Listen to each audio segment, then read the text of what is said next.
ব্রেনে এফেক্ট হয়, আমার যে সার্কুলেশন সিস্টেমে এফেক্ট হয়। অতএব মদ কোনো পক্ষেই ভালো নয়, সেটা আপনি অল্প খান আর বেশি খান। তবে WHO বা CDC বা ন্যাশনাল হেলথ সার্ভে, তারা একটা সার্ভে করেছিল, তারা সার্ভে করে একটা গাইডলাইন দিয়েছে। সেই গাইডলাইনে মদের একটা নিরাপদ মাত্রা দিয়েছে। নমস্কার, একটা ভীষণ স্পর্শকাতর বিষয়। সারা ভারতবর্ষ, সারা বিশ্বে মানুষের যে অ্যালকোহল কনজাম্পশন, সেই অ্যালকোহল কনজাম্পশন দিন দিন বেড়ে যাচ্ছে।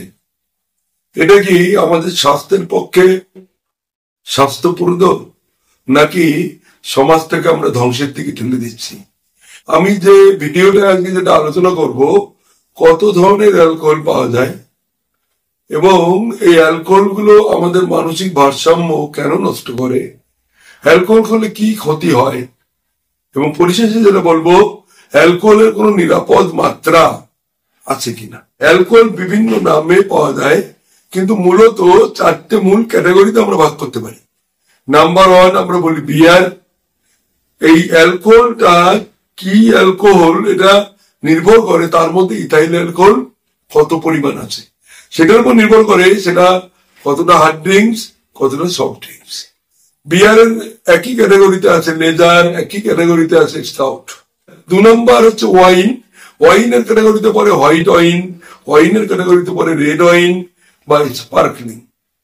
3 নম্বরে পাবো হার্ড ড্রিঙ্কস। একই রকমের হার্ড ড্রিঙ্কস এর আরেকটার নাম লাইকার, আরেকটার নাম ডিস্টিলড। সেই হার্ড ড্রিঙ্কস এর মধ্যে পড়ে হুইস্কি, হার্ড ড্রিঙ্কস এর মধ্যে পড়ে রাম, হার্ড ড্রিঙ্কস এর মধ্যে পড়ে ভোদকা, হার্ড ড্রিঙ্কস এর মধ্যে পড়ে ব্রান্ডি।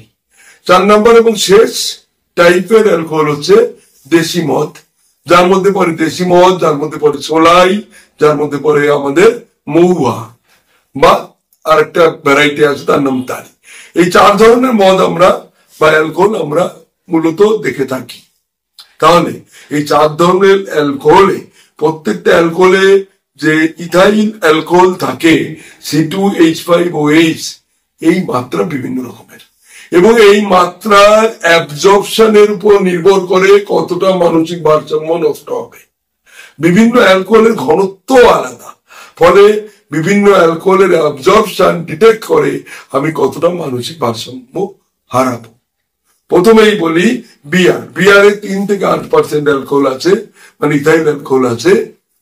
পরেই চলে আসি আমি ওয়াইন, যেটাকে আমরা বলছি হোয়াইট ওয়াইন বা রেড ওয়াইন, তার মধ্যে অ্যালকোহল আছে 8 থেকে 15%। 3 নম্বরে আসি, তার নামে আমরা বলবো সাইডার, তার মধ্যে অ্যালকোহল আছে 4 থেকে 8%, অর্থাৎ ইথাইল অ্যালকোহল। তার পরের নাম্বারে যদি আমি আসি শ্যাম্পেন বা স্পার্কলিং ওয়াইন, তার মধ্যে ইথাইল অ্যালকোহল একটু মাত্রা বেশি আছে, 10 থেকে 12%। এবার আমি চলে আসি একটু হার্ড ড্রিঙ্কস এর মধ্যে, তার মধ্যে রয়েছে হুইস্কি, যার মধ্যে অ্যালকোহলের মাত্রা 40 থেকে 50% ইথাইল অ্যালকোহল। রয়েছে রাম, তার ইথাইল অ্যালকোহল আর একটু বেশি, সেটা 37 থেকে 60% ইথাইল অ্যালকোহল। রয়েছে ভদকা, তার ইথাইল অ্যালকোহল 40 থেকে 50%। রয়েছে ব্রান্ডি, তার ইথাইল অ্যালকোহল 35 থেকে 45%। তাহলে এই ইথাইল অ্যালকোহল অ্যাবজর্পশন যত বেশি হবে, তত মানসিক ভারসাম্য বিঘ্নিত হবে।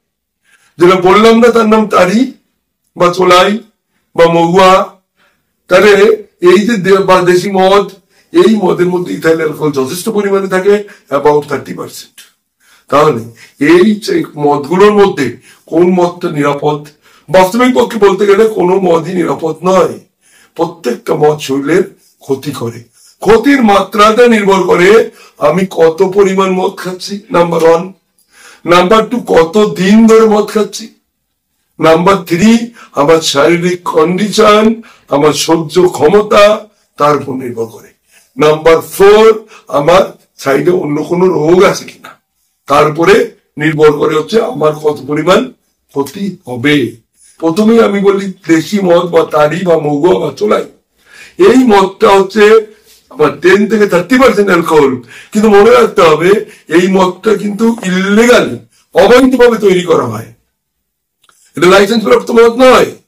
ফলে অবৈধভাবে তৈরি করতে গিয়ে এই ইথাইল অ্যালকোহলের জায়গায় মিথানল তৈরি হতে পারে, অর্থাৎ মিথাইল অ্যালকোহল মিশে যেতে পারে, তৈরির প্রসেসে মিশে যেতে পারে।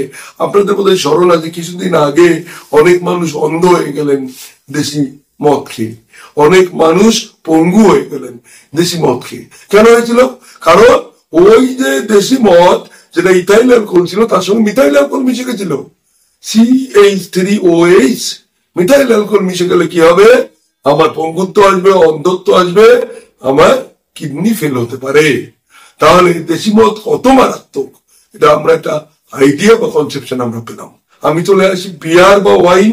এইটাই অ্যালকোহলের পরিমাণ কম, ফলে এটা অল্প খেলে কিন্তু তেমন এফেক্ট হয় না, কিন্তু বেশি খেলে কিন্তু একই পরিমাণ ক্ষতি হয়।